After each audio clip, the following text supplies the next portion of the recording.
Good evening, everybody. Good evening. Good evening. Hi, sir. Yeah, hi.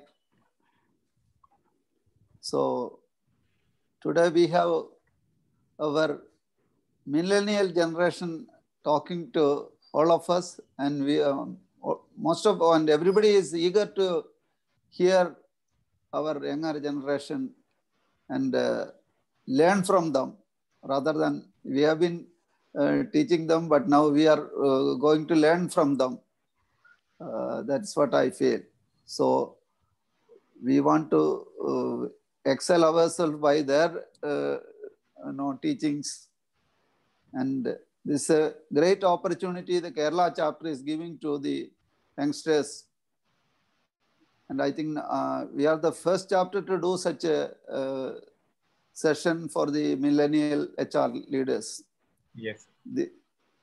So I think Kerala chapter can be proud of this, and let us hope many others will follow. So coming to today's discussions, the topic is remote, not distant effectiveness of HR in the times to come. This is a very valid topic for current scenario. And we have Mr. Vincent P. Matthew, GM Learning and Organization Development of Agape Diagnostics, will be the moderator. And we are sure his knowledge in the field and will be of great help to us as a moderator and benefit us too. Mr. Vincent, hearty welcome to this session. Thank you, Lal sir. Thank you.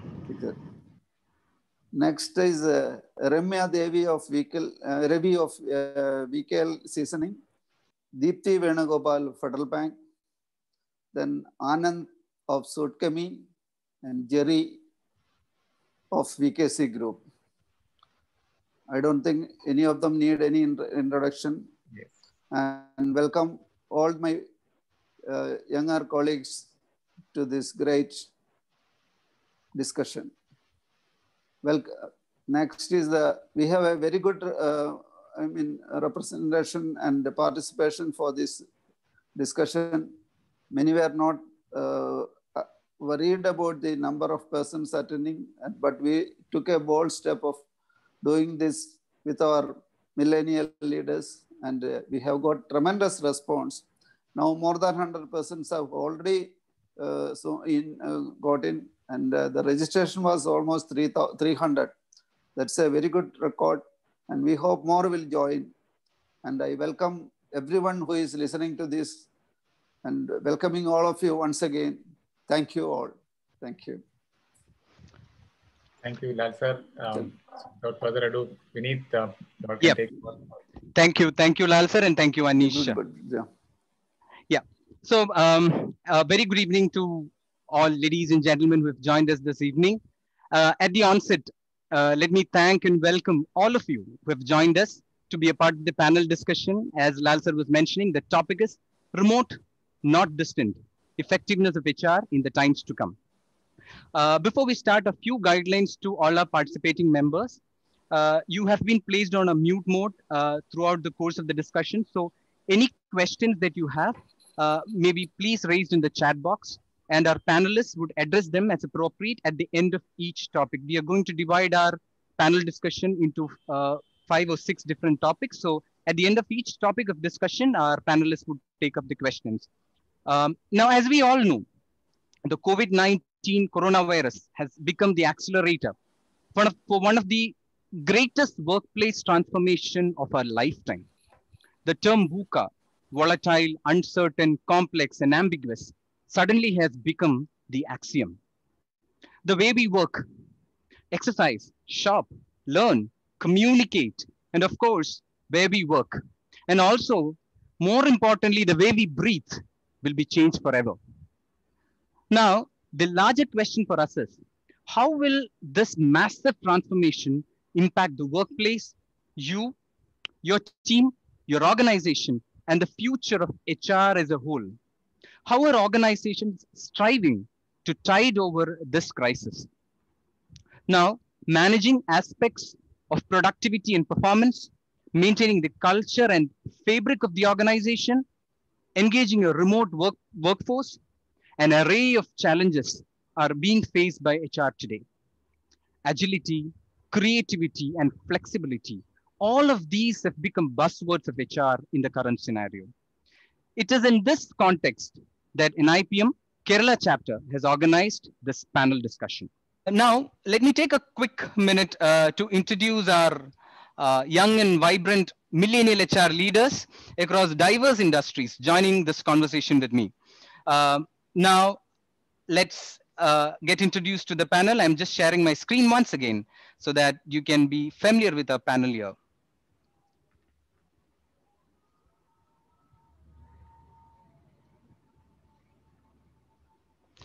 So great. The first person we have on the panel is Ms. Ramya Ravi. She is the Assistant Manager of Human Resources at VKL Seasonings, and she puts together more than 10 years of experience in the HR domain. She is currently employed with VKL Seasonings, India's largest seasoning and flavor solutions provider. And prior to this, her experience has been with Infosys and Standard Chartered Bank. The second panelist that we have is Ms. Deepti Venugopal, Assistant Manager, Human Resources, Talent Development and Training at the Federal Bank, one of the leading private sector banks in India. She has an experience of 8 years. And prior to Federal Bank, she has been with Suntech Business Solutions, Cancore Ingredients, Action Rich Business Solutions, and Alliance Technology.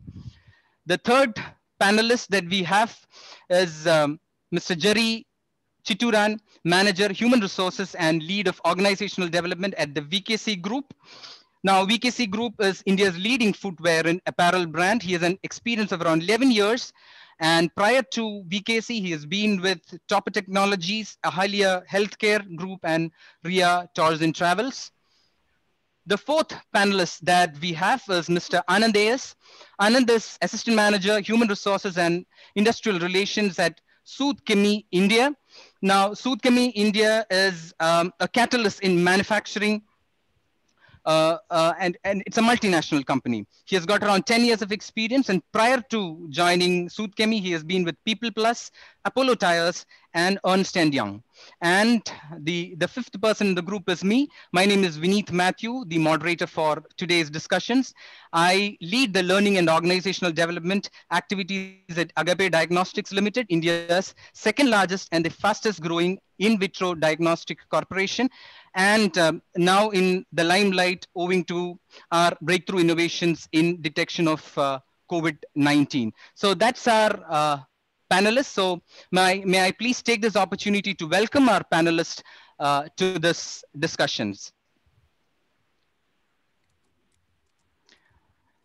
Right. So now let's get into our topic.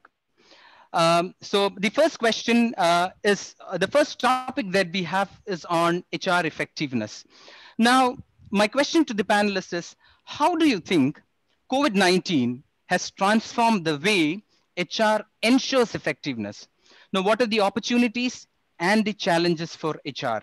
Now, I would pose this question to Mr. Jerry.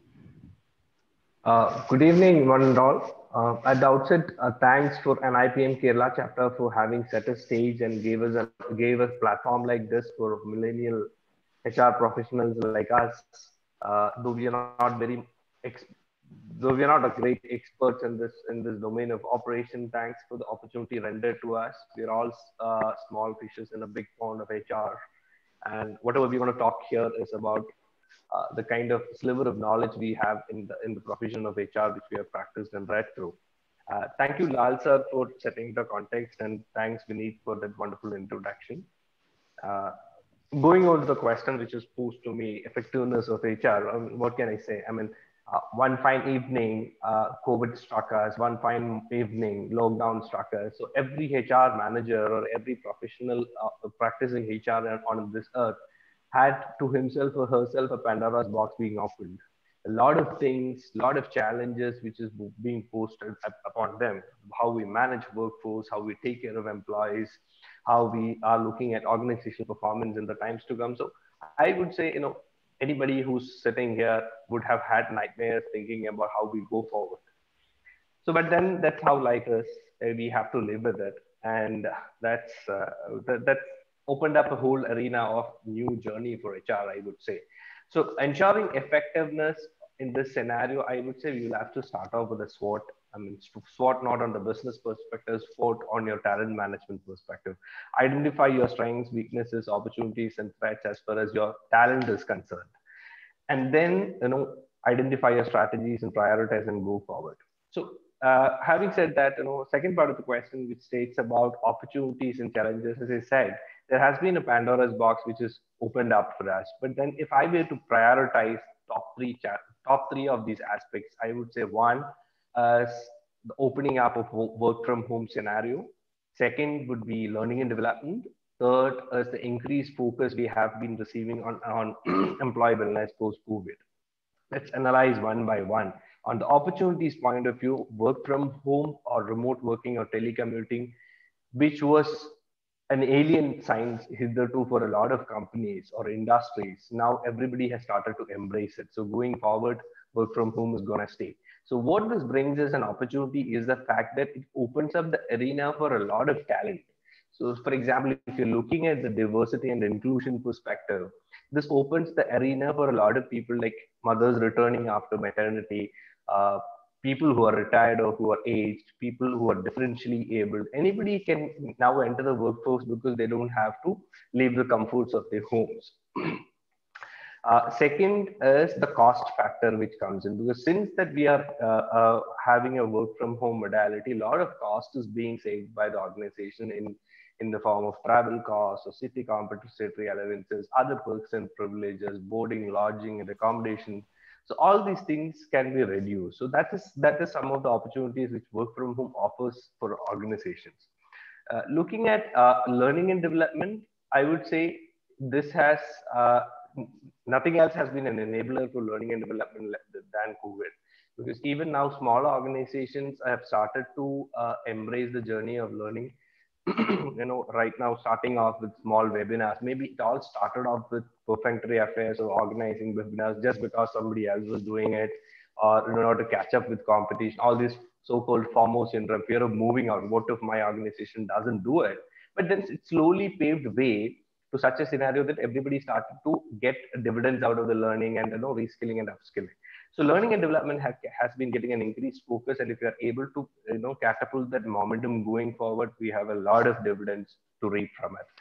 Third, on health and wellness, I mean that's something which had been given a cold shoulder always, right? Nobody was so much concerned about the health and wellness, save for a few big multinational companies or some great organizations. Other than giving a medical insurance, nobody was so concerned about the health and wellness. But now after COVID, now that the workforce management has opened up a lot of challenges in people working from home, blurring lines between your work life and your professional work and your work life and your family life. A lot of emotional strains coming in, mental supports required, motivation going down. Now increasingly companies have also started to invest in identifying what are the avenues or the privileges that can be provided to employees. So these are the three, opportunities, I would say, of the three key factors. But having said that, this doesn't come, it is not a whole rosy picture. It does come with strings attached. Now, if you look at work from home as such, now we are still, I mean, specifically speaking about a country like India, wherein power outages are still an issue, internet connectivity is still an issue. So technology enablement, penetration of technology hasn't reached so far for a country like ours. So collaborative tools, how do you collaborate when you're working on a remote mode or telecommuting mode? So that is the greatest challenge.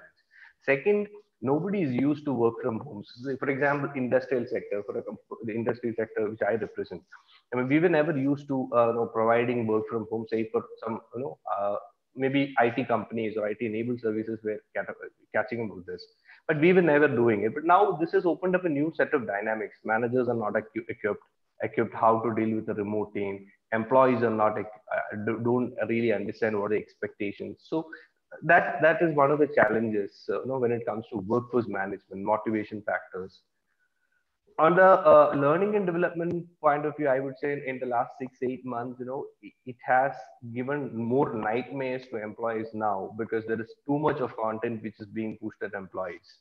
Like, mandatory training programs, webinars happening every other day, increased focus on technology adoption rates, learning, number of hours of learning. So what going forward, what we have to, estimate us what is effectiveness of learning in the times to come.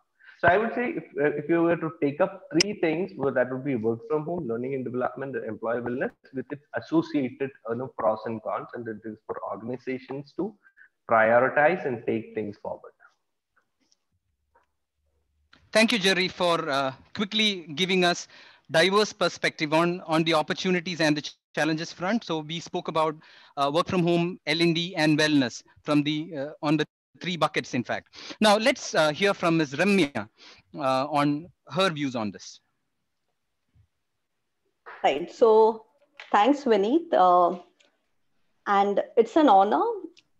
And I'm thankful to NIPM for providing us this platform for sharing these small learning nuggets that we have been able to gather in these few years of experience that we have had.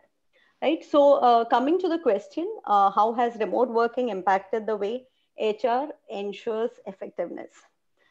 Jerry has covered broadly most of the aspects. I'm going to go a little more micro to it. Now, when you talk about HR effectiveness, the first word that should come up in any of the HR folks' mind is productivity, right? You can say HR is effective only if you're able to contribute to productivity and ultimately profitability of your organization. Now, when you talk about productivity, this is one area, right, that companies tend to take a step back when you have remote working or you're talking about work from home in that situation. So all of us are so used to having a physical office space. Managers used to having employees in front of their eyes. Productive at office or no has been a question mark, but that's the way it's been. Here comes COVID, and that entire myth of employee being productive only at office goes out the window. So there are stats which prove that productivity has improved during this work from home time. In fact, a lot of things which have contributed to it. Few of these very subtle things are: there's been no travel, no water cooler chats, no office politics, and a lot of other distractions have gone out of the picture. But there are 2 sides to it. You have a negative as well as a positive side to it. And especially for folks who have had to undergo this transition, say for manufacturing or for a service industry, from an office setup to a work from home situation, it's been a lot of challenge for the first timers, especially. So for us, being from a food processing background, there were few things that we had done at our place to reduce that friction and to enable employees to be productive even when they are working from home, right? So the 2 most important aspects, or the first most important aspect, is setting expectations. These are very, very basic, but something we overlook most of the time. When you're talking about setting expectations, you're not only talking about setting expectations with the employees, right? Most of our managers do set expectation with the employees. Say you should be available between 10 and 12 during the daytime to collaborate on a project that you're working on or for a team meeting to be attended, right? That's a give and take relationship. So especially with employees working from home, managing kids, schools for kids, online schools and everything, managers also tend to understand that part of it. From that perspective, what you're trying to mention is about setting the expectations clear, right, Ramya? Correct. Right. Correct. Right. Okay. So coming to the expectation setting for the managers, and that's the most important part. We have a laundry list list of items when you're setting expectations for managers when they have to manage teams working remotely. But there are two more important aspects of it. The first most important aspect when you're managing employees remotely is you need to measure the outcomes, not the processes. You do not have the employee in front of you. So look at what he's able to deliver at the end of the day, right? And the second most important aspect is, of course, communication. Keep a line of communication always open for remote employees, right? You should be in touch with them almost every day, especially for managers, right? Promote dialogue and trust. And this happens only when there's a regular communication happening. As far as communication is concerned, when you're working remotely, even your response time matters. The employee at the other end of the side, or the employee who's working from home, practically would start feeling lonely after he's been, working from home for a longer period of time. So you need to make him feel that, yeah, you value him, he is there, there are folks available for him. And so your response time also has to be quicker. Now, this was as far as managers were concerned. Coming to HR team, what did we do? So for us, one advantage was that we have a smaller workforce, or we are a mid-sized company. So we took up a list of all the remote working employees. We divided the list among the HR team, and we consciously ensured that all of us spoke to at least 2 employees on that list on a daily basis. So that part of communication and connect has been on, right? So these small nuggets that I've given y'all require no budgets, require no board approvals for y'all to implement. Now, if y'all have budgets in place, one other important aspect that I would, point is leverage technology, right? In these times when you have to put in extra effort at work, these tools really help. And it's not only in L&D for that matter, it's across the spectrum of HR services. You take up recruitment, you take up employee engagement. There are tools which can actually look at all your social media sites and guess, or rather guesstimate from the kind of words you're using as to what is the kind of emotional state of mind you're in, right? In the market, you have Ask HR, Jane, Lena, you name it and you've got it. So if you have the budget for it, go for it.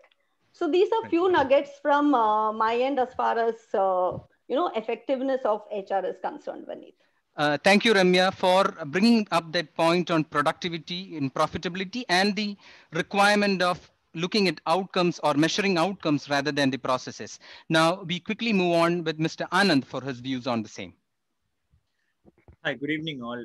First of all, thank you, Vineet and Chairman, for the introduction, and all thanks to NIPM for providing this platform, and pranams to our gurus for the continuous support, especially the learning and development team leaders, Anil Kumar sir, Sajid sir, Secretary Chairman, and all the encouraging leaders of NIPM chapters. Now, yes, about remote working and its impact.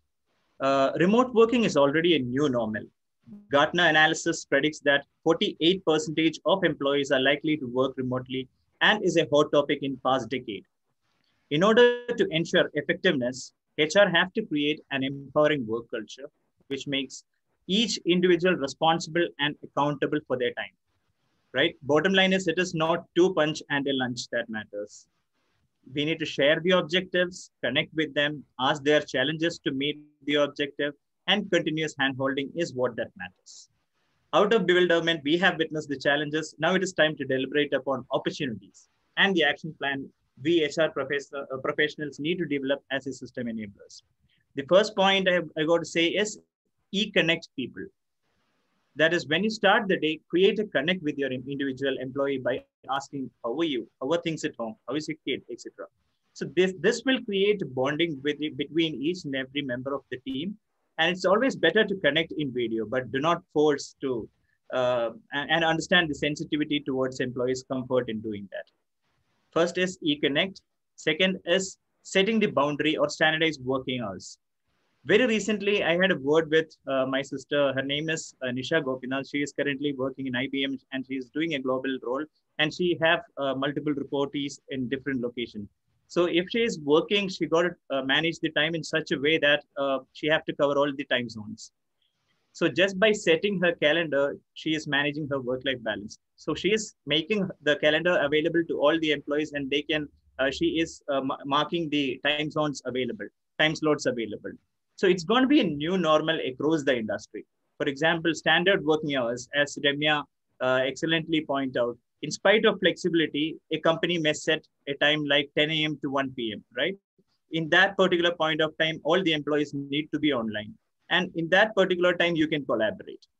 And the third point is collaborative and synchronous platform. That is very important, especially when you work in remote atmosphere or remote, when you're working remotely, a collaborative and synchronous tool is one of the key factors for employees support. A technology should be provided. It's not good to use the personal mobiles or resources for long working hours.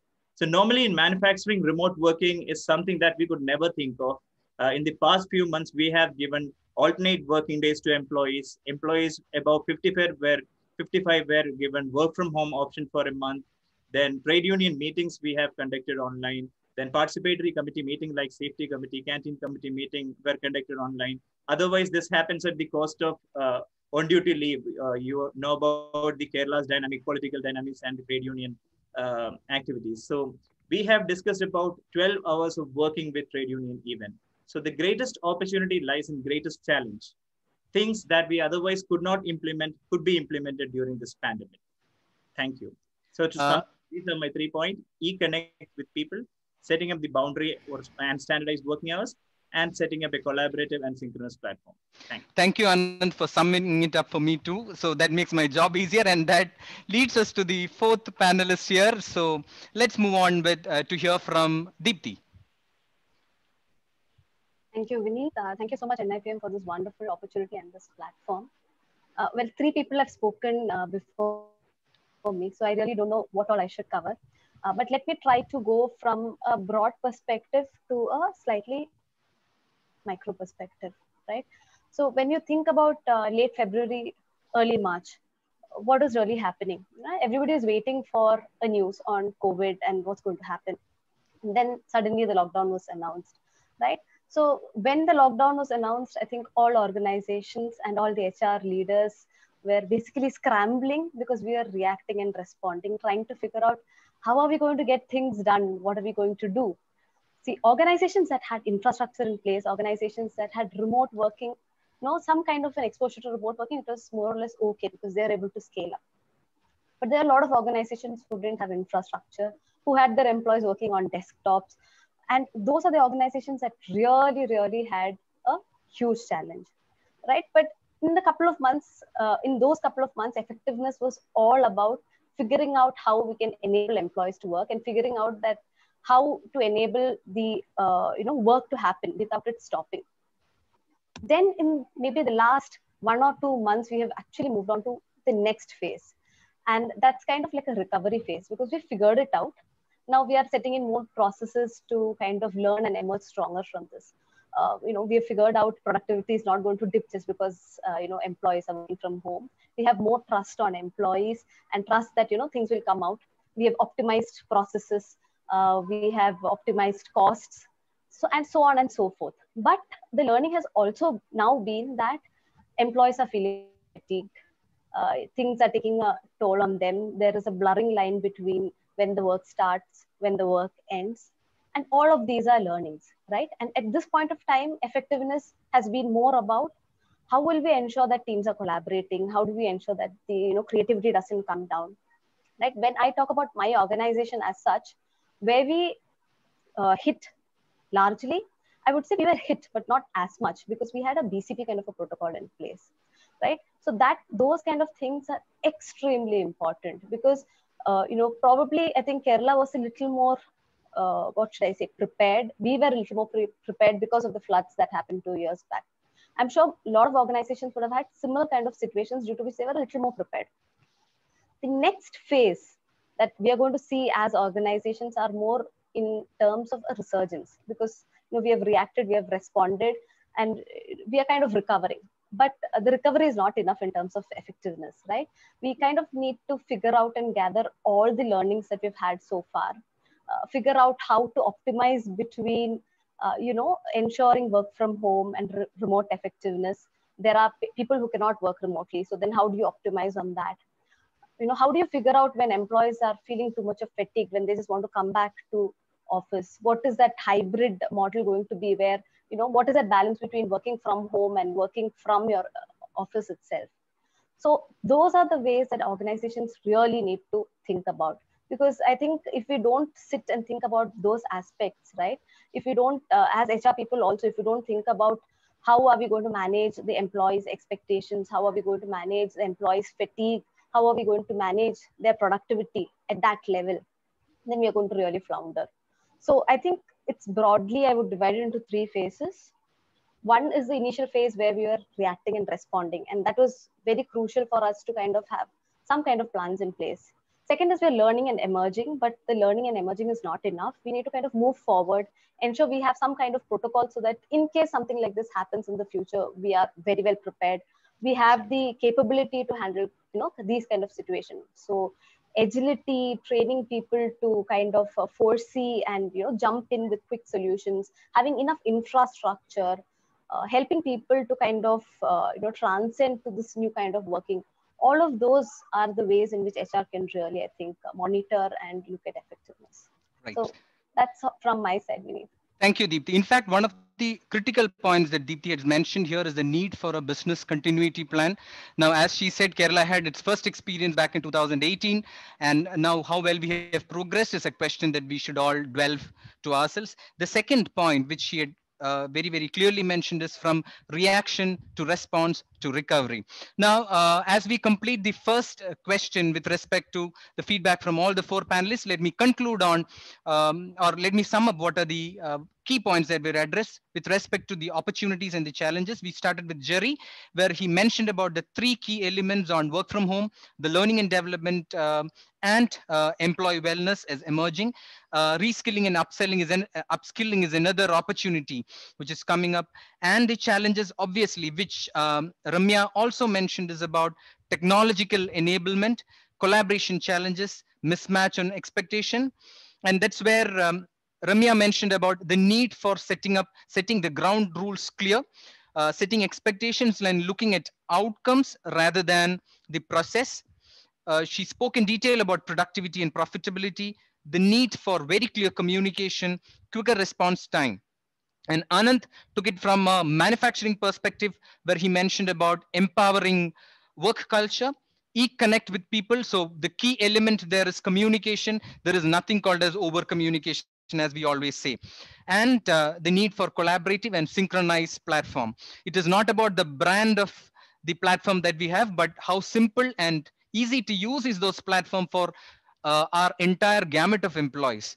And coming to Deepti, as she rightly mentioned about the need for business continuity plan and reaction to response to recovery. So there we end with the first question. In case if you have any questions, the participants, if you have any questions, please do post in the chat box so that we can take these questions up as we progress. Now, without taking much time ahead, the second question that we have is on organizational learning. Now, how do you think technology adoption has swung organizational learning? Are there any specific success story? And my word of caution to all my panelists, since we have limited time, let's restrict our time to 2 minutes per panelist. So I pose this question to I pose this question to Ramya to start with. Right. So thanks, Vineet. So all of us here would have got that WhatsApp forward, right? Who was responsible for the digital transformation in your organization? Not the CEO, but COVID. And to a large extent, I would say it's true. So jokes apart, today's work as we see it, it's more about agility, how we are able to adapt to different situations, how we are able to take on reskill and take on new roles, and how we are able to find the best way out for a problem which we would have never encountered earlier. So what I'm coming at is, your pre-existing knowledge might not be of any value here. And that is exactly where the need for reskilling arises, right? So and in fact, that's why I say there's no better time than now to push that learning agenda in your organization. I, for one, was fortunate enough to get that opportunity of implementing an LMS in the organization end to end. It's been 4 months. And I have seen that kind of change in people, right? From employees who have not been really accepting of a new technology, who have, changed and adapted the new technology so well now, right? Now, what is the reason behind it, right? There are, of course, apart from the various pull and push strategies that we have used in place, another reason that I find is the enlightenment or the understanding that each one of us have, that unless we reskill today, unless we are able to adapt for tomorrow's problems, we would be outdated in tomorrow's world of jobs, right? So that said, well, in our organization now, we are taking it step by step. We have implemented the LMS. We have got folks onto it. They are able to conveniently and very, they've settled in that particular platform.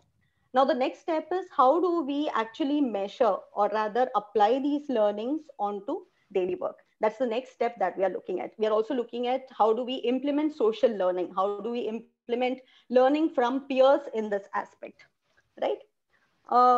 As far as technology is concerned, the world has passed beyond LMS now. It's now onto LXP. What is LMS? It's a learning management system. LXP, it's a learning experience platform. Something more or less like a Google, wherein you search and based on your past searches, Google will throw up suggestions on what are the different courses that you would like to take ahead. That is LXP. That's more or less like a pull option. The other one, LMS, was more or less like a push option, right? And yeah, Vineet has been saying 2 minutes. So before I close my response here, I would like to leave you all with this concept of immersive learning. So immersive learning has been around for some time, but look up immersive learning with AR or VR, that's augmented reality or virtual reality. And I bet you will be awed by it. So that is the next in thing. I would say it will be some time before we are able to use it, because even AI is gonna be a bit far for us to use it right now.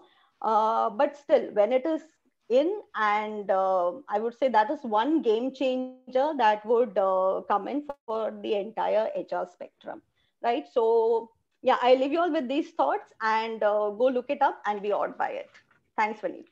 Thanks, Ramya, for that quick response on that. So we spoke about 3 things here. One was agility as a need, and as Alvin Toffler said, the need to learn, unlearn, and relearn. So that was another point which she had mentioned. And the third one, the key point that you had mentioned, an excellent point, which is about immersive learning. Now let's hear from Deepti on her perspective on this. Thank you, Vineet. I'll keep your 2 minutes in mind, though it's going to be a little difficult because learning is something that's quite close to my heart, but still I'll keep it short. So when we talk about learning, there are 2 aspects that basically come to my mind. One is in terms of the technology adoption, and the other is in terms of learning as a whole. Now, Ramya was talking about immersive learning and augmented reality. So that is something that is like she said, it's a wow kind of a thing. There are organizations that have already implemented it, but the cost aspects are higher. I'm not, like she said, I'm not sure how much we will be able to go in right now. It might take some more time for a lot of organizations to go in, right? So when COVID happened, I think organizations were really pushed into technology, right? For an organization like us, we had some of these technologies in place. We had an LMS platform, we had bite-sized learning, we had role-based learning, and so on and so forth already, right? And to talk about us, we have a training center that's called as a training college, typical usage of training college. So we've had only and mostly only classroom sessions. last year, we were able to do a very, very minimal percentage of online sessions, not much. But this year, because of COVID, our percentage has gone to 100%. We have only online class, virtual classroom sessions, virtual webinars, and so on and so forth. What I would say is, because we have had COVID, the adoption of people to technology is really gone up. The pace is really accelerated. You would not believe that people will adapt to technology so easily. And I wouldn't say it is only because of learning. I would say it is also because people are in remote locations, so they essentially need to kind of communicate with each other. You need to have department meetings. So people have got on, to Google Meets, Teams, and Zoom meetings, all of those kind of things. So in those kind of aspects, I think technology adoption has gone really high. And other aspect which I felt, really as a challenge is that when we have really moved on to online kind of sessions, the biggest challenge is in maintaining the effectiveness of those sessions. How do we maintain effectiveness? How do we really ensure that employees are listening? Right? We are having a webinar, right? Panel discussion right now. What's to say that people don't put on their videos on loudspeaker and walk around, right? That is one of the biggest challenges that we've been thinking about. Some of the ways that we have kind of tried to manage around that is, again, usage of technology. So, usage of breakout rooms, usage of tools like Mentimeter, which is run at the beginning of the survey, gamifying the learning aspects, all of that is really going to help in terms of effectiveness. So technology adoption is very, very essential. Companies that have not gone into it so far because of cost considerations are still, moving on because of that. The second aspect that I wanted to really talk in terms of learning is the way that we are looking at learning itself is changing, right? Typically, it has been all about, if it's manufacturing, mandatory kind of learning. Even for us in banking, it's all mandatory learning, learning for employees on their current roles, and those kind of things, right? But learning has to kind of now evolve beyond that. We have gone into learning which employees can do on their own, learning in terms of, easier things that employees would love to do, hobbies, photography, yoga, mindfulness, those kind of things, so that it's like a break from their work, right? And that's on a subscription basis. And another aspect is that organizations will now really need to look in terms of how do they teach employees in upskilling their learnability? How do they teach employees to become more agile? How do we teach employees to become, more resilient? I think those are all very, very important topics. One area similar to this that we have picked up is on BCP. So this year we decided BCP has to be a mandatory kind of a learning for employees. I think the kind of learning topics that organizations are going to pick up are also going to change. That's a huge trajectory change. That's from my side, Vineet. Thank you. Thank you, Deepti. And in fact, great points you had mentioned about bite-sized learning and keeping learning engaging for the employee, that is beyond mandatory, into how do we keep learning more? How do we make more learning more engaging to the employees? Now, let's also hear from Jerry on his perspective on this. Vineet, I see you cringing there because the time is going up. So I'll try to limit myself to 2 minutes. So since other panelists have already spoken about various experience, I would try to push forward. What could be the way forward? What is the roadmap we can have for learning and development in various cutting across organizations? I would say the roadmap should be clear. So when I say clear is an acronym I want to put it across to you. C for content, L for learning groups, E for your environment, A for assessments, and R for rewards and recognition. I'll explain it a bit. So if you look at it, there has been too much of information now, too much of content being pushed. Content fatigue or Zoom fatigue is the order of the day. So let's now try to create effective content which will make sense to the audience.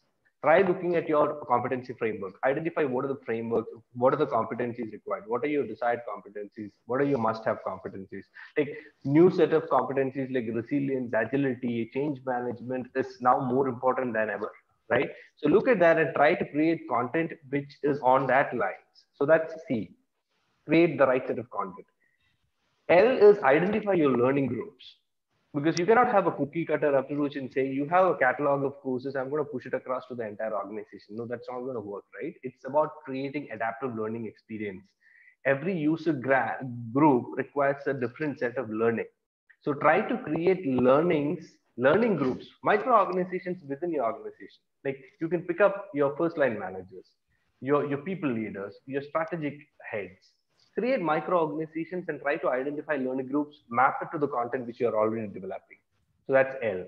E, create an environment for learning. Just because you create a content, it doesn't mean that learning would come into play, right? Learning has to be a way of life. Learning has to be a culture in the organization. People like Jacques Bersin are talking about learning in the flow of work. Like learning is not to be seen as a piecemeal affair. It has to be integrated with work. So create an environment, have evangelists right from the top. Have your CEO do a course and publish it on your media channels. Or let's have peer learning coming and saying that, hey, I have done this course. I want to assign it to this person. Mm-hmm. So create an environment of learning. A, make assessments mandatory. It's always easy to do e-learning courses. Somebody else was mentioning the other day to me, you click next 40 times and you take a test in the evening. That doesn't bring in a culture of learning, right? So make assessments mandatory. So that's A. R, the last piece, reward and recognize your efforts in learning. Identify evangelists, and if they are becoming champions of learning efforts, bringing in a culture of learning, reward them. Bring in gamification into the picture, leaderboards, scorecards, spotlight awards, whatever, you name it, and then bring it there. So I would say, going forward, clear should be your strategy. C for content, help learning groups identification. E for creating the right set of environment in the organization so that there is a culture of learning enabled. A, make assessments mandatory. Lastly, but not least, reward your learning evangelists, champions, and advocates. That should be my position on that. Thank you, Jerry. That was actually spot on. In fact, Jerry is our man of acronyms. So I hope everyone, it's very clear to everyone. It's C for content, L for learning groups, customized learning groups, E for environment, A for assessment, R for reward, recognize, and I would like to add on reinforce. So now, thank you all. And now let's quickly look at what we covered as a part of this question on organizational learning as such. Now, we spoke about agility as a need, as Ramya was mentioning. We spoke about the need to learn, unlearn, and relearn, and immersive learning were the 3 points that we initially started off with. Then we also spoke about bite-sized learning and how do you actually create more and more of engagement tools onto learning, where learning does not really become a mandatory affair, but it is relevant to the person and it is beneficial both on a professional career growth perspective as well. And then lastly, we topped it up with cream, which said clear. So that's what we spoke about as far as learning was concerned. Now, we have a question here from Mr. Ranjit KK. The question is, when the employees are overburdened with higher screen time and work-life balance affected due to the stretch, how is online learning really helping? In fact, a very, very relevant and valid question of the times. Everything is online. So the question that he has raised is, when employees are overburdened with higher screen time and work-life balance affected due to the stretch, how is online learning helping? I think this could be related to what Jerry just mentioned about clear. So maybe to add on, Jerry, over to you. So brilliant question, Ranjit. So I would say this is the beauty of digital learning. You know, when you look at the key takeaways from digital learning, this is one of the beauties that it throws in you the opportunity to have asynchronous learning. So in your traditional learning point of views, you had to assemble everybody in a classroom and render the training programs at the same time. It was synchronous in nature. Now it is going asynchronous. Learning is becoming anytime, anywhere. It is up to your comforts to decide. You want to view it on your mobile, you want to do it on your laptop, it is up to you. You want to do it when you are in Beach Miami or when you are in your office room, that's also up to you to decide. So it has become asynchronous these days. That's point number one. Second is the beauty of micro learning. Now you get nuggets of 3-minute videos, 2-minute exercises. Like last day I was talking to a provider called as Gleek. So Gleek has something called as micro practices. We're going one step extra now. They have something called as micro practices. 2-minute practice. So, for example, you're given a video, you're given a course on cold calling. Then they ask you to do a micro practice for 2 minutes on a cold calling and upload it on their site. So there is an assessment happening. So I would say if when you have the advantages of being asynchronous in your learning efforts, and then you have short content coming in the form of micro logs, that in a way thwarts off the challenges posed. Of course, yes, there is an increased screen time, but the beauty is in how you use it. And again, one more point which I want to add on is since we are not commuting to offices these days, we're saving a lot of time. I commute almost 3 hours up and down. So if used effectively, if had I been sitting at home, it would mean that I've got 3 hours. Like if you take 2/3 of that time itself is 2 hours of time which I'm getting for computer learning. So it's up to me to decide whether I have to use it productively or not. I hope I answered your question, Ranjit. Thanks, Jerry. In fact, it all starts with the need. So there is another question that we have from Mr. A.B. Tellis of Loyola.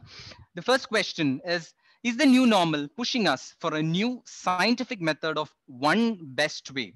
I'll repeat the question. Is the new normal pushing us for a new scientific method of one best way? And may I request Deepti to take on this question. Thank you, Vineet. So it's actually a quite interesting question. Are we being pushed for one best way? I think when the pandemic really happened, we were all forced into one way, right? All of us were forced to work from home. We didn't want it. I mean, some of us wanted work from home, but we didn't want somebody to force us, right? Over the months, we have seen that I want the flexibility, but I don't want somebody to tell me when I can work from home and when I can work from office. So I don't think there is going to be any best way of working. Organizations have to kind of figure it out themselves. Manufacturing companies need people on the floor, right? Banking, for us, our branches are open. Our staff who face the public have to be there. And so IT companies or the departments, they can more or less have some kind of working from home, one kind of flexibility. So I don't think there is any best way to figure this out. Organizations have to, there is no best solution ever, right? We have to kind of figure out what is the best solution for us as an organization. That's from my point of view. Thank you, Deepti, for your feedback on that. Now, let's move on. For those participants who had joined at the beginning of the session, you had taken up a quick survey. One of the points which came up as the highest scoring was the talk of the town, which is employee wellness or health and wellness. So our next topic of discussion is whether employee wellness suddenly has become the talk of the town, and how does HR support emotional connect with employees on a virtual mode. Now, my question is to Anand.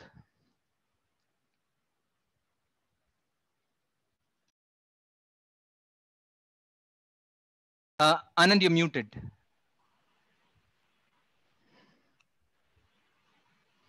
Yeah, sorry. Vineet, I'll start with just one word, that is empathy, right? Empathy is the key word here. HR's role as an empathetic listener or as a psychologist is the need of the future.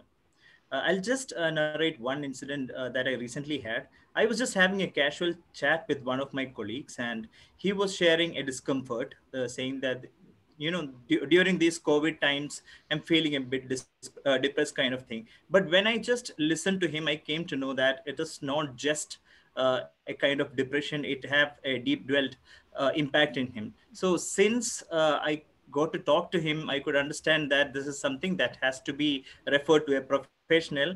And since I've done that, since I came to know about it, his performance have changed drastically. I mean, the kind of presenteeism that might have in the work is a huge challenge that all of us are facing.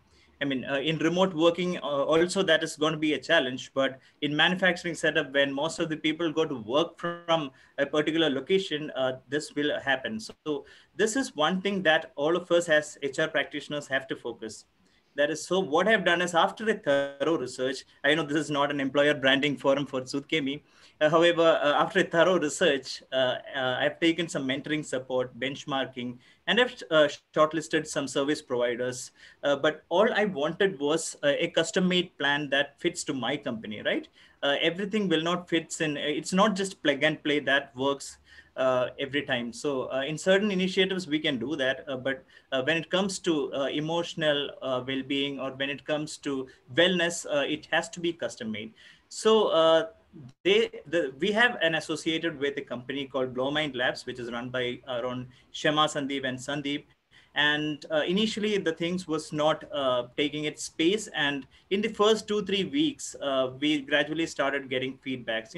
In a trade union environment, people are very skeptic initially to get into an initiative which is started. But initially, we have gained that momentum. So another thing that we go to think is that we cannot measure wellness in terms of ROI, right? We need to focus on VOI, value on investment. And that can never be plotted on a linear scale. It is not like measuring the area of a square, right? There are n number of other dependencies and other factors. So currently, we are in the process of developing a metric, and the metric is called feel of stat. Like feel of happiness or metric for happiness, we are currently in the process of developing a feel of stat. This is a measurable scale, and it's been introduced, and the work is in progress. So in short, it have 8 driver points. So it consists of personal aspect as well as work related aspects, and this will give you an overall plot for like red, amber, green, and we can identify how and where the organizational emotional well-being is on. So we can just plot it on a matrix. So linking it to our context, this is a virtual mode wherein an employee can just log into the website of the company and confidentiality is assured. So as many of our friends have already pointed out, we have used the bite-sized learning information as well, like training. So we have asked the team members to make a small video bites and send it. We have sent it across to our WhatsApp groups. So information posters, mailers, and one thing that we have customized pretty well is that we have asked the wellness consultant to call each and every employee of the company. I know it's not something practical when we go for a consultant, but since we have very rapport with these people, that is something that made the difference, right? They have called each and every employee saying that there is a new initiative that has been coined by the company. These and these are things that you could utilize, and these are the benefits that you can reap. So as a full-time husband as a husband of a full-time work from home employee, I would say, I can authoritatively say the blurring lines between the marginal difference between the bedroom and the boardroom. So some days I see my wife working from 2 a.m. to 5 a.m. So things are crazy at times. So she have to meet her TAT and SLAs, like turnaround time and service level agreements. So there will be definitely some emotional turmoils. And one day I want to say this, one day when I came home, she was saying that, okay, do not disturb, do not disturb. So I thought she was in a, she was in an important call. And what she said that, okay, I'm playing Tambola with my teammates, right? So there are n number of activities that is happening in team to make sure that the employee experience is increasing.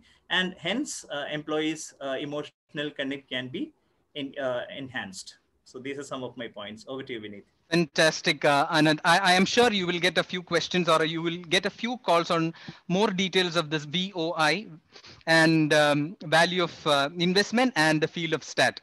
So what Anand had mentioned was about empathy as a need, customize your programs to your requirement, more or less similar to what we spoke about in learning, what Jerry had mentioned about clear. The same applied to engagement. Now let's hear on the perspectives of Deepti in this regard.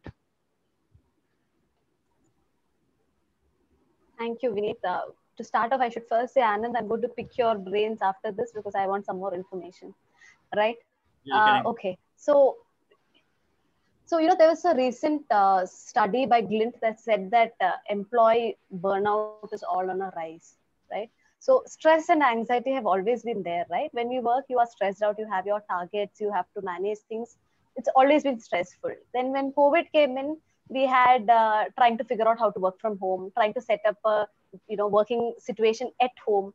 And if you don't have parental support, you have small kids and trying to figure out how to manage the kids' Zoom meeting, school meetings, your own office meetings, and a lot of engagement activities like Anand was saying, right? Because there are some mandated engagement activities which either you participate or you try and make employees participate. So employees, I think, have it real crazy. The toll on them is very high. there is a lot of blurring lines. I said this earlier also. There's a lot of blurring lines between when the work starts, when the work ends. Some days you can see mails coming in from colleagues at 2 o'clock and 3 o'clock in the night, right? And now wellness, because of all of this, wellness has definitely become the talk of the town, and it's no longer a perk that organizations can give. It's become a necessity, right? Recently, I came across this, which is written by the head of wellness at Bank of America, and she was talking about, I thought, very, very crucial and essential stuff. She was talking about having counseling programs, confidential counseling programs for employees, having check-ins, and having connect with employees. So when I was kind of correlating that to what we do in an organization, I will talk about two things that we as HR do.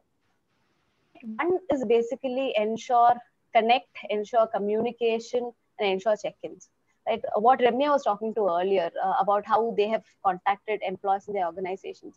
We also did something of that sort, where all of us kind of tried and contacted at least a field level staff. It's a larger organization, so in a month, I think we were able to connect around 8,000, 9,000 employees. But when we did that one-on-one kind of a connect with employees, we found that people were so happy that people are calling them one-on-one.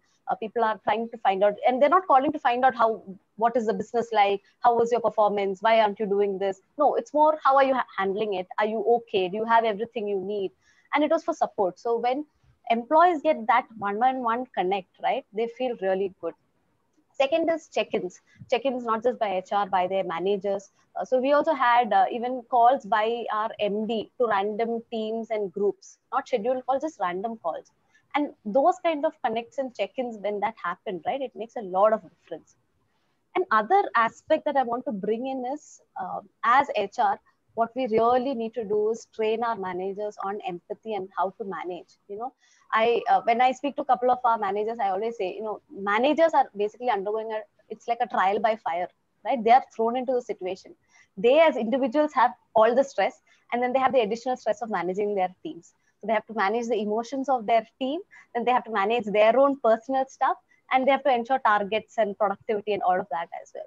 So I think we need to support our managers to enable them, because they are the ones who can support their teams a lot, right? And that is going to make a lot of difference. And HR is on the one side, how we connect as HR. On the second side is how we enable our managers to show that empathy, how we build a culture of trust and all of that. So that is from my side. Fantastic perspective. So Deepti just was mentioning about the need for creating the balance, connect and communication. How do you increase, or how do you communicate with empathy, as Anand was also mentioning? Now let's quickly hear from Jerry on his perspective on this. I'm sorry. I'm sorry. This question goes to Ramya on this.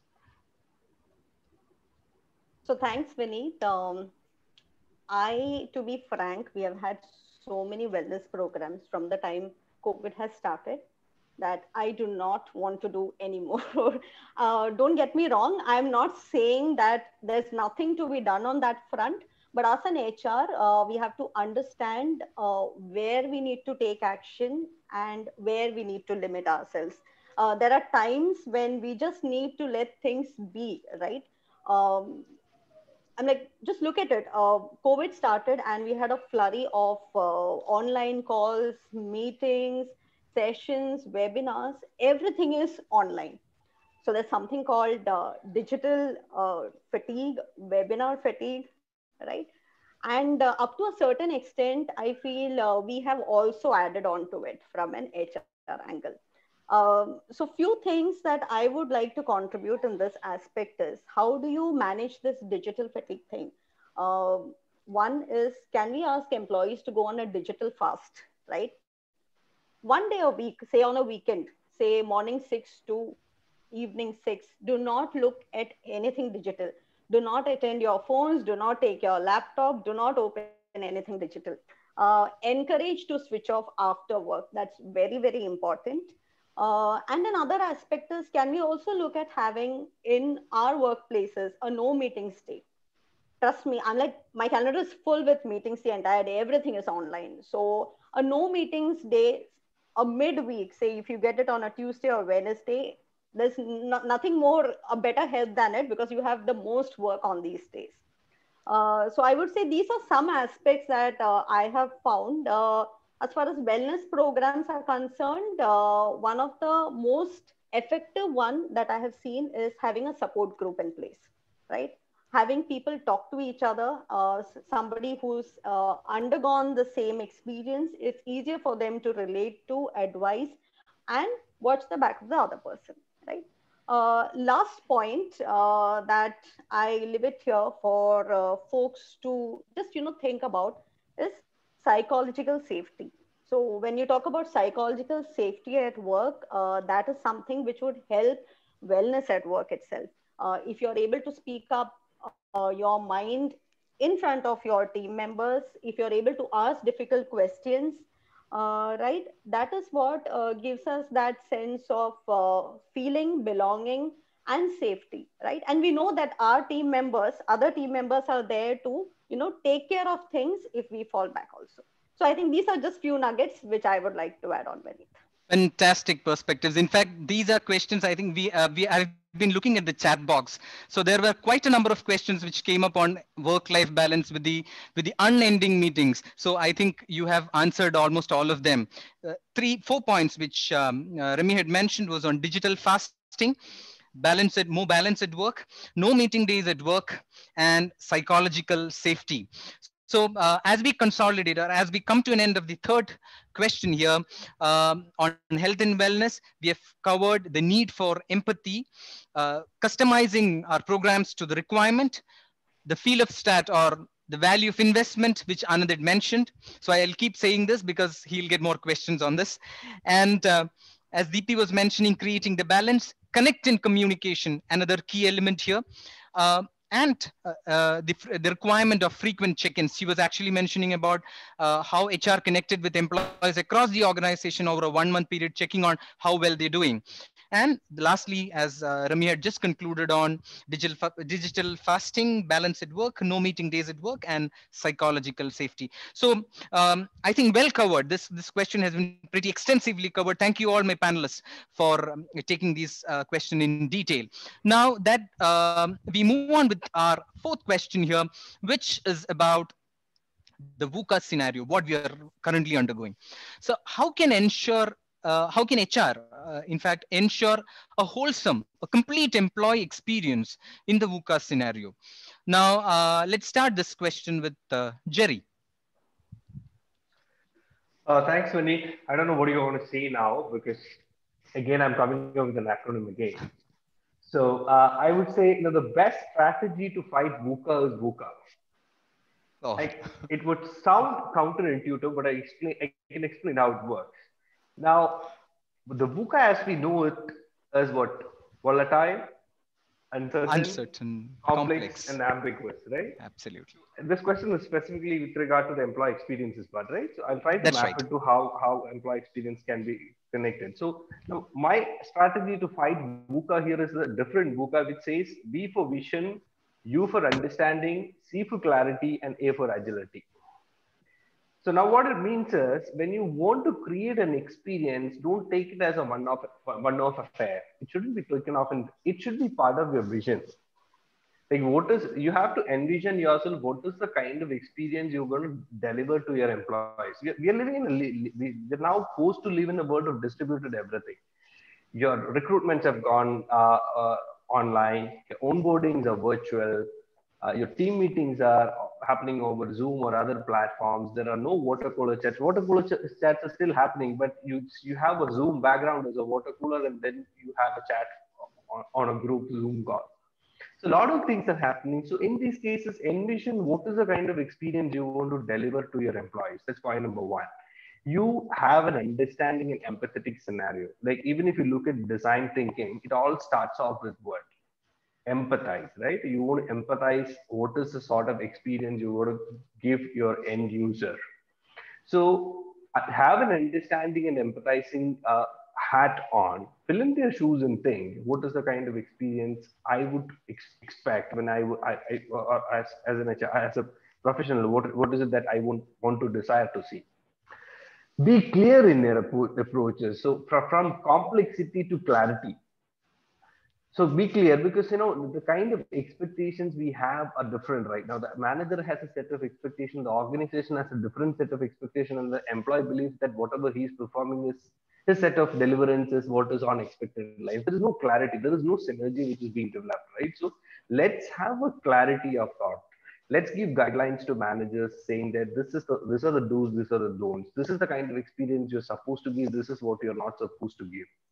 Give them a playbook to say how engaging you can make a virtual team meeting. What are the do's and don'ts? I mean, a lot of issues, like I even understand the cases of sexual harassment over online Zoom calls are happening these days. So what is the fabric which you want to do and what is it not? So create guidelines for your managers so that there's a clarity of sense and purpose in whatever experience you're delivering to your organizational employees. Fourth is it is be agile, from ambiguity to agility. Being agile means the fact that it is a fast-paced environment. Like for example, if you want to look at one specific use case, learning and development. HR used to have a lot of time in instructional designs, right? You're planning an intervention training program to happen in a month's time. You have a lot of time to do your ready model and come up with your instructional designs. So now things are going for a toss because you might have to deliver a training program day after, and you get a notification on that today evening, and all what you're left with is create a content tomorrow where you are already blocked with 2 other different meetings. So agility is something which you have to factor in, not just for the HR folks, but for the employees as well as for the managers. So create a culture of agility inside the organization so that employee experience can be generated. So it will be envision yourself, understand, be clear in your approach, and have an agile approach. So that would be it. Fantastic. Thank you, Jerry, for that acronym once again on VUCA, that is vision, understanding, clarity, and agility, and delivered with clarity. Thank you for that. Now let's hear perspectives of Anand on this. Thank you, Vineet, and excellent point, Jerry. I'm just really loving your acronyms. So just to give more insight into VUCA to our student participants, I mean, for corporates, we know, and this is one word that we normally use. And in my perspective, or to get more clarity for students, VUCA is nothing but volatile. That is, the environment demands you to react quickly to ongoing challenges that are unpredicted and out of control. That is volatile. Uncertain is nothing but the environment requires you to take action without certainty. Complex is the environment is dynamic with many dependencies. And ambiguous is an environment is familiar and outside our expertise. So in this scenario, how will we enhance employee experience is what matters. So my point is reimagine and re-engineer HR policies, process, and procedures. I'll elaborate. And just to re-emphasize the point, it is reimagine and re-engineer HR policies, process, and procedure. I'll share more insights with examples. One, employee benefits. For example, many companies are allowing wellness allowance nowadays. I know EY, Full Contact, there are a number of companies, I would say. It's not just 1 or 2 companies, but these are some of the companies that is coming to my mind. They have allowance for setting up home office, for setting up ergonomic chairs, for keyboard, ergonomic mouse, then whatnot. And there are a number of companies who are giving mental wellness allowances, that is like meditation sessions, yoga, counseling. So what companies do is that they will mark a very clear framework, and they will say that these are some of the things that you can use this allowance for, and many of the employees are using this to reduce the stress. So previously there was benefits like team outing currently, but this is not happening. So that amount can be channelized to such initiatives. So these are some of the minor things that we HR have to tweak in our process. So this do not require any budget approval, but these are some of the tweaking that we can do by ourselves. So the first is first tweak that we can do is in employee benefits. Second, leadership, communication, and assurance. Leaders have to communicate and keep engaging people at least once in a month. That is, people have a lot of ambiguity. People have a lot of confusion with respect to their working scenario, business growth, and the leaders have to share the success stories, etc. So this will give a huge confidence boost in the mind of the employees. That is second. Third is engagement initiative. That is, there is a lot of emerging practices. That is, recently the Onam celebration and the Malayali Mangan celebration is done online, virtually. Then a team coffee chat and virtual parties are done in the evening hours. There are even gift based on polls, and there are lunch and learn with guests. That is, a guest will be called during the lunchtime, and the guest will be having conversation to team members. And this Tambala experience that I have mentioned before are some of the engagement initiative that we can even do in remote scenarios. And the third thing would be R&R, the rewards and recognition. Most important thing is, do not forget to celebrate your small victories. That is, there are n number of internal portals. That is, when I was in EY, there was Yammer. In Sudhkemi, we have SharePoint. There are n number of intranet platforms in our companies, wherein the milestones and success of teams will be celebrated. There will be scrollings that will be happening. So that is very important to keep the morale of the employees, and that will definitely give a very good employee experience. So to sum up, allow your employees to be themselves, as Brené Brown quoted: strong back, soft front, and wild heart. Oh. I'll explain. Strong back, that is, it is the foundation. Soft front, that is, just be compassionate, rather shielding or hiding.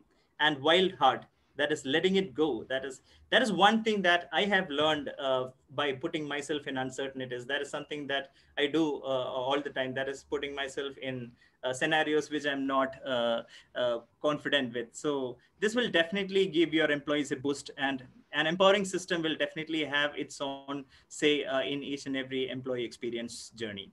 Thank you so much. Thank you, Anand. I think one is on, I mean, there's a competition out here. There is one who is going around abbreviation, and there is one who's on a different concept. In fact, very interesting concept: strong back, soft front, and the wild heart. And Deepti, I'm throwing a challenge to you. Have only 2 minutes now. In fact, they've eaten away a lot of my time. So I have only 2 minutes, specifically only 2 minutes to give you to share your perspective on this. Thank you. All right, huge challenge, Vineet. Thank you so much. So from that 2 minutes, I'm going to say, Jerry, I'm going to steal your VUCA to talk about this. And Anand, I liked your strong back, soft front, and wild heart. Very, very innovative. Difficult to remember, but very, very innovative. Thank you for that. Yeah. So, we are talking about how HR can, ensure employee experience, right? So what is employee experience? It's basically what the employee experiences across every moment of their time in the organization, right? Right from the time he joins in to the time he exits, right? So I want to reiterate to my earlier point when we were talking about wellness. The biggest thing I think HR can do is enable our managers. As HRs, we cannot do everything in the organizations. People don't expect HR to do everything as well.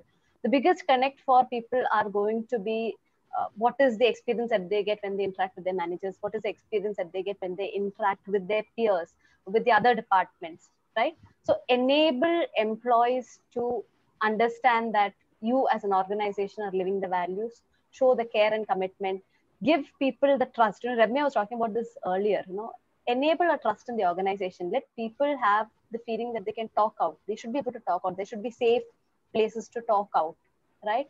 And there are so many small things that comes in when we talk about employee experience. When COVID started off, we had an exercise in our organization that was sparked off by our MD, where he threw a challenge to us, telling all of us to reimagine how we wanted the bank and how we wanted the new normal. A lot of ways that we within our organization created employee experience was because of that exercise. Because suddenly when this challenge was thrown up to us, everybody was open. Everybody was open to talk about, because we could either send it as confidential or open in our social media platform. Right? Everybody was open to talk about the processes they want to change, the things they wanted to make easier. And people were very happy because we actually had a monthly update in terms of what are the ideas given and what's the status of those projects. Right? Within our organization itself, we've had, as a bank, we get employee loans, right? So we had employee loans which became paperless. With the click of a button on our HR platform, we would get the amount credited in our bank accounts. We had, an innovative practice because of employees. It came up for both customers and employees, where we introduced a platform called as Fed Swagat, where customers could take an appointment to come to the bank. Thereby, employees felt safe because at least they knew how many customers were coming to the bank in a COVID kind of a scenario, and they wanted to be safer. Two, very recently, this week beginning, we launched a digital platform where our pensioners could, do their life certificates so that they get their pension. So all of these aspects, we have had around close to 200 people who have joined in our organization in the last 3-4 months, from a digital onboarding to cultural night for new joiners to making lives easier for every employee. All of those small things make a huge difference in employee experience. And I think it is not right to lay the entire expectations on HR. Let's trust our employees. Let's give them the voice. Let them, feel that they can, be open and they can talk, because every manager, every employee is going to create that employee experience, right? And in that VUCA scenario, it's when the team comes together that we can do well.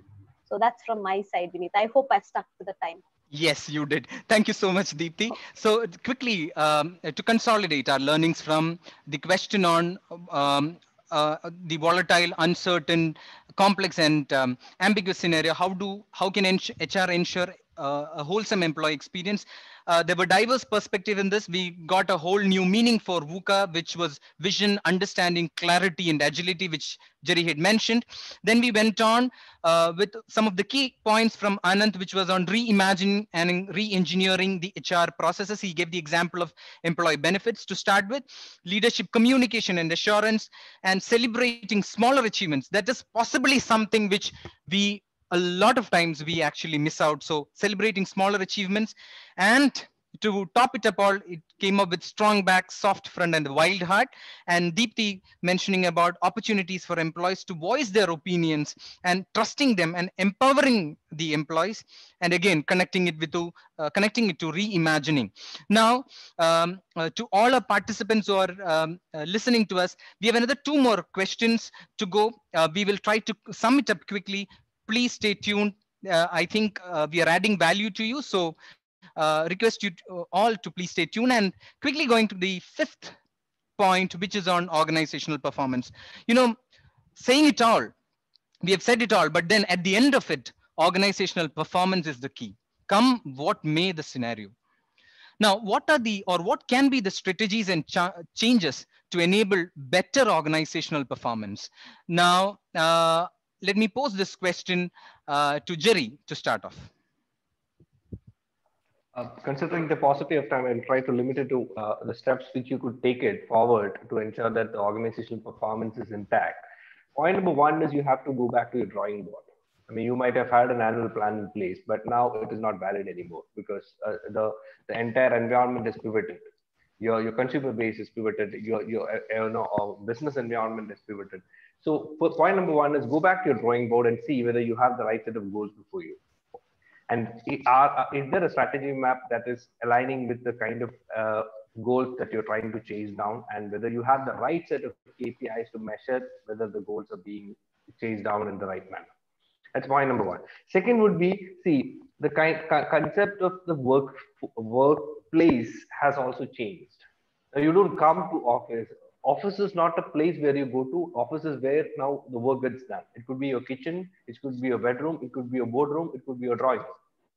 Now then this comes with associated challenges. Motivation and hygiene factors of employees has also changed. Now you might have given a corporate office with swanky seat tables, endless coffee machines, or big campuses wherein you have a sprinkler, a lawn where you could sit in. All those are changed now. All your hygiene factors have gone. Now, what are the new hygiene factors that you want to set in when you have a work from home modality? What are the performance motivators that you want? Are people still holding on to the carrot and stick policy, or do they require a different set of things? So redefine your motivation and hygiene factors. Third one, give continuous feedbacks. So HR has always been thinking about rejigging the annual pricing system, right? This is the right time for it. So try rejigging your annual appraisal systems with continuous period. We at the organization have done away. We don't say that we have done away with the annual appraisal system, but we have brought in a new culture of providing continuous feedbacks. So we have monthly goal settings happening now across the organization. It's on monthly goals that you're chasing, and on there is a monthly goal setting happening, and then there's a monthly review happening, and wherein you are getting rated, and feedback is given to on your actual performances. So bring in a culture of continuous feedback. 4, buttress your efforts on learning. We have been talking about learning for quite some time. So buttress your efforts on learning, whatever it is, whether it is learning experience platforms you're giving, or learning management systems, adaptive learning, or immersive learning, whatever be it, come what may, you have to ensure that learning is being provided to your employees. Why? Because the set of competencies required for you to excel in the marketplace, as Dave always says, HR's job is to create an organization that wins in the marketplace, right? It's not about the right set of practices and policies. So if you want to create an organization that wins in the marketplace, your competencies have to be on the dot, right? Which means learning has to address that. Point number 5, I expressed this in one of my previous points on learning itself: reward and recognize. So now that the privileges of water cooler chats, or swinging around in the office rooms, going to a different office day when you're let down, that's all not there. You're still, when you're demotivated, when you're working, you're in the drawing room. When you're motivated, you're in the drawing room. When you're demotivated, you're in the drawing room. So now there comes, that brings up the challenge of rewarding your employees. Maybe before all this issues struck us, maybe slightest efforts wouldn't have been rewarded or recognized, but now we will have to do it, because that has a huge impact on the performance of the employees. Because what an employee would think is, I had to battle this much of hurdles. I had my 2 kids here. I had to take care of my ailing mother. I had no connectivity at home. So I had to actually climb on top of my terrace to send that email. Now, is the organization paying heed to all this? Now, look at those micro efforts and results, and try to reward and recognize the result. I don't intend to say that just because somebody took all these efforts, you have to give the superstar of the month award. But still, and that's when all these technology tools coming in, peer appreciation tools, all those things. So it would be a 5-pronged agenda. Go back to your drawing board, identify a set of strategies, redefine your motivation and hygiene factors, bring in a culture of continuous feedback, buttress your efforts on learning and development, and then reward and recognize your performance in learning efforts. So that would be the way forward. Thank you, Jerry, and very, very valid points there. And let's also hear from Ramya on her perspective on this. Thanks, Vineet. So quickly, I also have a list of points to cover, but I'll take the most important point here. COVID or no COVID, we all need strategies for better organizational productivity, performance, profitability at the end of the day, right? And something that I would like to throw light on here is what all of us have been affected in the last few months.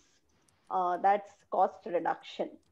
So, but what I would like to stress upon is, can we not look at cost reduction and rather adopt cost optimization for that matter, right? When you talk about strategy, it has to be long term. And when you look at these two terms, cost optimization versus cost reduction, cost optimization is something that you look at as a long-term strategy. Cost reduction is just going to be an immediate response to a pandemic that hit you, right? So a few things that you could look at, and like if you have not looked at earlier, maybe in the few coming months, instead of salary cuts, can we look at salary deferments? People have worked their way through this pandemic. So can we look at, given the kind of performance people put in, can they be compensated for it, say next year? That's one. The other point that I would like to bring in is, instead of layoffs, can we look at furloughs? It helps both sides, right? We need not even lose good employees in such a pandemic situation. So these are few points that I would like to bring in. These are strategies if we look at, or kind of in this situation, take care of our own employees. In the long run, they are going to be loyal to us. They are going to be our brand ambassadors to the outside organization. To the last and final point from my end, there was this talk that I was a part of, or rather, I was listening to the speaker, and he brought in this very unique thing that they had done in this organization. It's a pharma firm. What they did was they opened up the LMS system to two family members of their employees. Nothing that I have heard of till now, but a very, very, I cannot look at it as a strategic action, but in the long term, when you go to see, your employees are going to be talking about that particular action for a long time, right? So these are a few nuggets from my end, Vineet. Thank you. Fantastic. Thank you so much. That perspective on cost optimization versus cost reduction and the choices or the options that you mentioned about salary deferments. Now, quickly, in a minute, we would hear from Anand also on his perspective on this. Yeah, again, I'll just concise my point in a minute because I just have to speak from a manufacturing perspective because previously blue collar employees and remote working was always a challenge. But when challenging times comes, challenging innovative solutions are also popping up. So what I'm going to speak about is just about one aspect, that is compressed working weeks. That is punching in and punching out is does not matter. I'm sorry, punching in and work for long and get an extra day break. For example, an employee will be working for just 4 days and he will be taking 3 days off. So he'll be working for 12 hours, for example. The advantages are less exposure in pandemic, less time consuming in traffic, and more family time. So these are some of the, these are one initiative that has introduced in many manufacturing companies. In white collars, there are telecommuting and flexi time, which is happening since long. But this is one area when manufacturing companies have popped in. Thank you. Great. So the key point here is looking at the outcomes rather than how many hours of work really we have put in. To sum it up all, when we spoke about organizational performance, we spoke about the need for going back and revisiting our goals from long-term planning to medium planning to short-term planning. Now the duration or the length of long-term planning has actually come down is what I would say. Then we spoke about motivators and hygiene factors being changed. So a relook at what is it that we are offering on these, the need for continuous feedbacks, the need to reward and recognize, and efforts on learning and development as mentioned by Jerry, and cost optimization versus cost reduction, which Remy had mentioned, and also about salary deferments instead of sending people out as such. And at last, Anand, when he spoke about, he mentioned about looking at the outcomes rather than how many hours they have put in or how many hours do they really spend at office or in front of the system as such. So thank you all for those diverse perspective on this. Sorry, Deepti, that I missed you in this due to paucity of time. And we move on with our last question here, which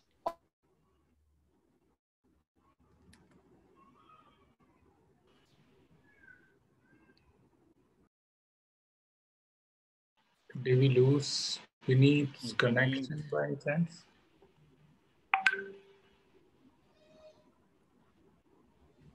Okay, Jerry, if you all want to take that question up so that you'll, I think we lost on a connection problem.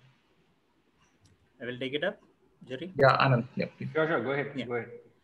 Yeah, the other thing that we have discussed in that poll was how does HR helps with existing employees who bear the brunt of right sizing projects? So that was one point that we have discussed.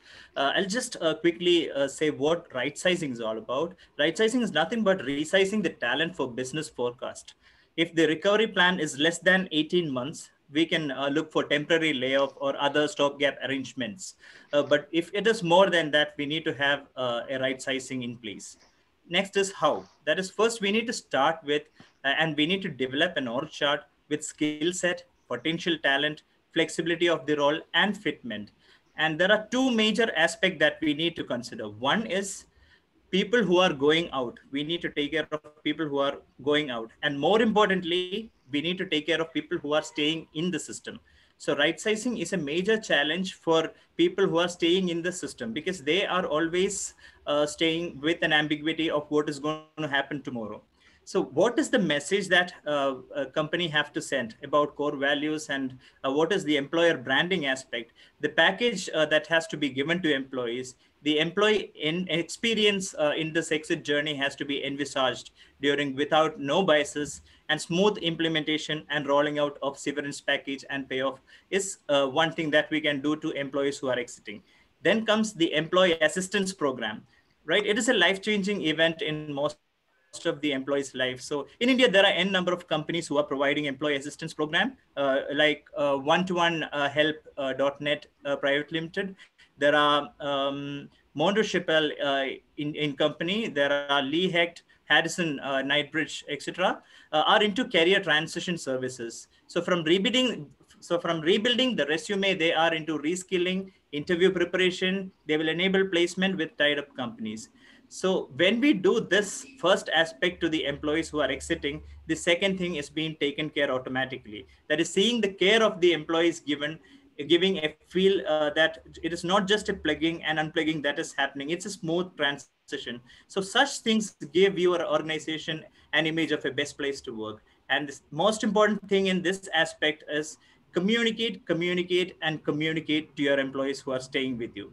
Thank you so much. Now I request Jerry. I think mostly you have covered mostly since we have considering the time also, constraint, maybe we can. I would say a couple of things. One is if it is not about whether you require to right size or not, because that is mandated by business environment. How you do it is important. So what is the kind of experience you're trying to give out to your employees? So one thing which you can do is create an outplacement department within your organization. Create an outplacement department that helps the employees with transition, helping them out in job hunt tips or resume writing or how to network, create a build, personal brand on LinkedIn and other platforms. And then whether if you don't have a capability within your organization due to your capability issues or due to bandwidth, there are a lot number of providers outside there. Randstad is coming up with a new portfolio called as RightSmart. Naukri has got a transition service. A lot of things. So rely on that.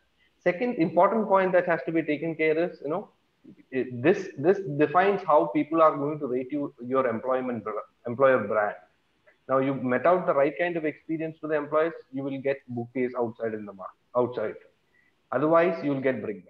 So it is a measure of how you want to take it. If you want to have some goodwill coming to your employer brand, do your separations in a transient manner. Last point is, this is one point. This is one then avenue where you can kind of exercise your organizational values. Now there is no point saying that our organizational value is empathy, and then you create a hire and fire culture within the organization, right? So create your employer branding, exercise your walk the talk on your organizational values and create an employment outplacement services. So that should be it. Great. Thank you, Jerry, for that perspective. Sorry, I had to go on a digital break for a few seconds. Now, let's continue with Deepthi on her thoughts on this. Thank you, Vineet. So I think both Jerry and Anand have mentioned a lot of points. I just add one or two things is that have empathy when we do these kind of conversations. That is going to be very, very important. Offer assistance that you can offer. Don't over-promise that things are going to be all right. We're going to get you back in. Don't over-promise things that you cannot deliver, because people are going to remember that.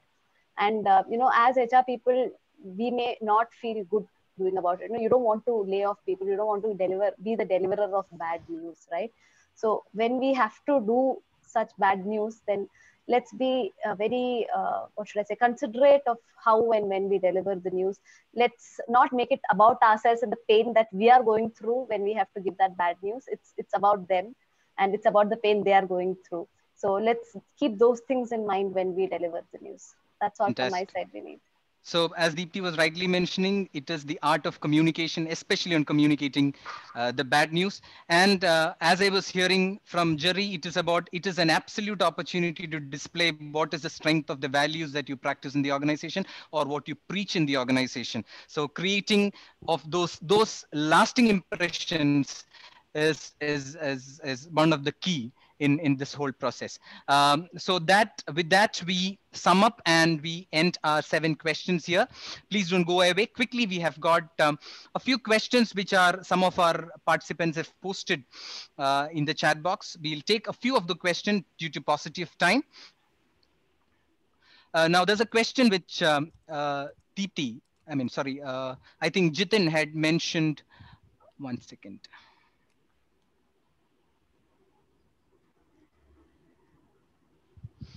My fellow panelists can, if you are seeing that question which has been posted by Jitin, I'm sorry, since I'm on a new chat box, I'm unable to see the question.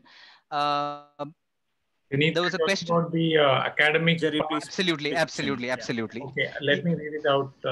Dear panelists, pals, with the academic, there are a few management grads and professional interests. We are all discussed about challenges, blurring the line between boardroom and bedroom.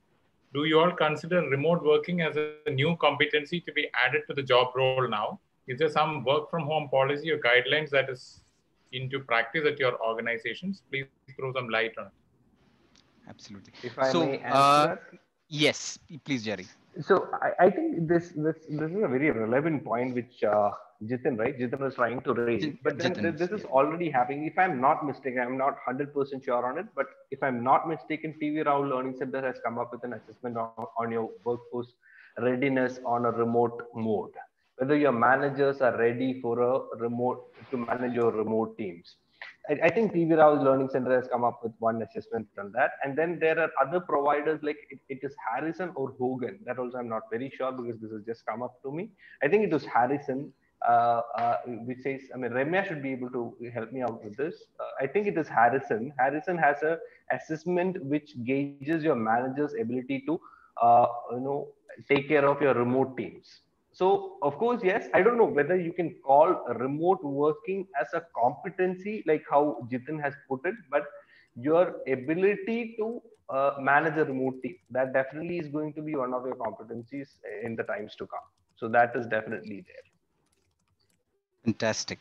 Thank you, Jerry. And due to paucity of time, we are now concluding our session. Before that, we will just quickly wrap up on what are the points that we covered. We started with the opportunities and threats arising out of COVID-19, especially on an HR point of view. Then the second part that we was discussing was on the disruptions in the learning and development space. Thirdly, we spoke about health and wellness, how it is being impacted. We spoke about the VUCA and the new definition of VUCA, thanks to Jerry for that. And we also spoke about organizational performance being the key driver. And lastly, on how do we support our exiting employees through the entire process. Now, may I please request all our participants, I'm going to share a quick screen with you. May I request all the participants to take a few minutes to come up with 2 things that are key takeaways for you. I'm just going to share the screen. We are going through the Mentimeter mode again. I'm just going to share my screen so you'll get the code. Please log into www.menti.com and please share your key learnings from the session today. And here we go.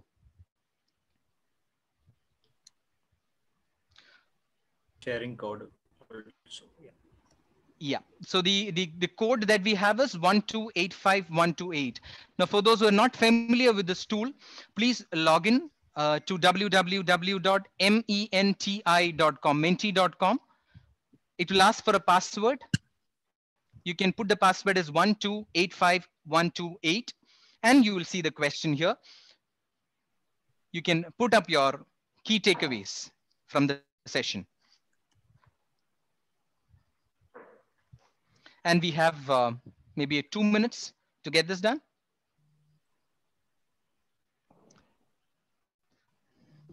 the pace of your response will tell us how effective we were in delivering our content.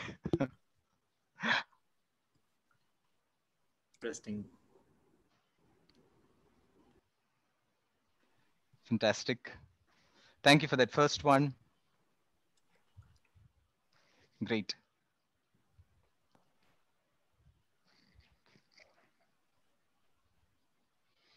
A lot of times I see the VUCA being repeated. I don't know which VUCA they're referring to.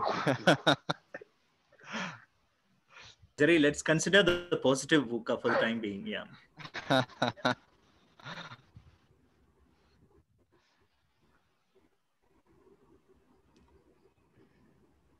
Vineet, if you can just read it out, because mostly people will be on their mobile phone, so readability will be an issue, I guess. Yeah. So the points that you mean the points that have come up, Jerry? Sure. After you stop the poll, maybe. Yeah. Obviously. I'll do that. About 16 people. The code is 1285128. 128. 1285128. Thank you, Didhi. Yeah. What you see at the center and in bold, I believe, are the ones which are being consistently repeated. And actually, Ramya is an expert in this. So Ramya, you can guide me through. So the most repeated word, of course, is VUCA, right? And the other takeaways that we have from this, okay, it's ongoing, but I'll just read it out quickly. I can see employee engagement, I can see empathy, agility, employee wellness, right? In fact, we are glad we have been able to, give away. So I'm like, contribute to all these takeaways, right? Right. I think we are just about time. So thank you all for your participation in this survey.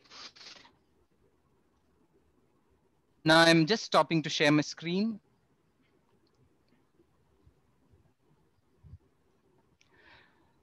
Right. So thank you, my dear panelists, for the very active, thought-provoking discussions that we had, and all our participants for being with us throughout the discussions. The learning doesn't end here.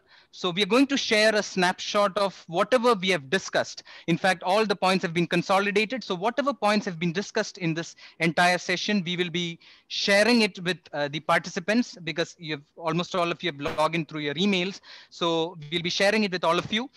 So that will be shared to you in a very short period of time. And may I take this opportunity to also thank the NIPM Kerala chapter for placing unstinted confidence in us and support, especially to Mr. Lal John, Chairman of the NIPM Kerala chapter, Mr. Anish Aravind, Secretary, and Mr. Anil Kumar, Vice Chairman and Coordinator of the Learning Committee of NIPM Kerala chapter. And it would be wrong on my part if I don't mention about one person who has been the backbone of this, and that is that person sitting on a red dress there. She's keeping silent. Her name is Shama Sandeep. Our team member, she has been behind the scenes, motivating us, giving us feedback and support.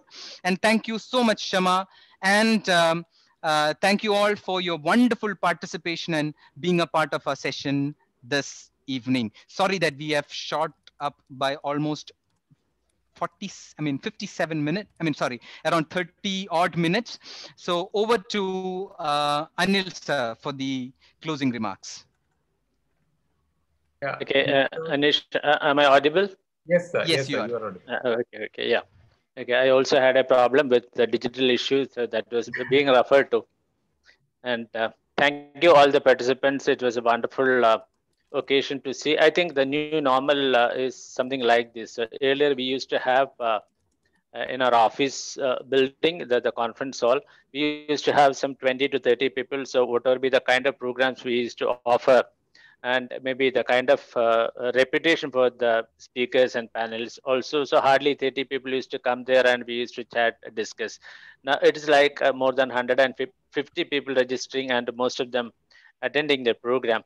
I think the new normal is like all gray-haired senior gurus, mentors, seasoned HR people listening to all the youngsters. I would call this team as maybe the NIPM Kerala chapter's young Turks or the young brigade. So who is there to talk about what's happening right now, real-time issues. And finally, the Mentimeter, we could see that it's the new VUCA, and also I think I also learned a number of new jargons also, maybe the old jargons, but maybe in a new form, in the new normal. And the Mentimeter, the collage of all the terms you taught us and whatever we learned, it's a kind of, to borrow Remia's language, it's a lot of nuggets there. And they're all going to come together and lead us to effectiveness of HR in these testing times. Now, the other day we were talking about, so my students and all, we were talking about, so we were referring to the company called OYO. So in March, it was, I think it was slated to be by 2023, one of the finest, one of the largest organizations in the world with about, I think, 1.2 million rooms all across the world in 80 countries with 20,000 employees, and maybe a $10 billion company. And so that was the status in March, and maybe 6 months down the line or 8 months down the line, OYO has just evaporated.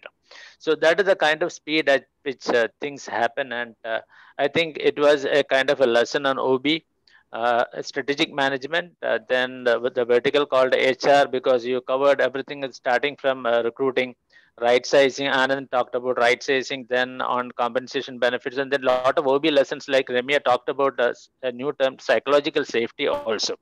So it's a great learning for all the senior people here, and rightly pointed out by Vijay Krishnan of Air India.